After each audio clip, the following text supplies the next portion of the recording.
Frisco Public Works is replacing aging roadways across the city.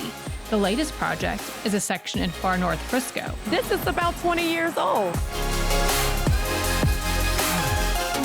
We're replacing the pavement on the southbound side and on inside lane of Dallas Parkway.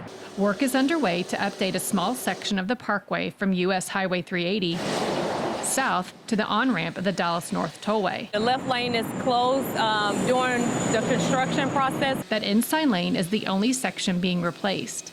The center lane will be closed some days between 9 a.m. and 3:30 p.m. to give crews space to work.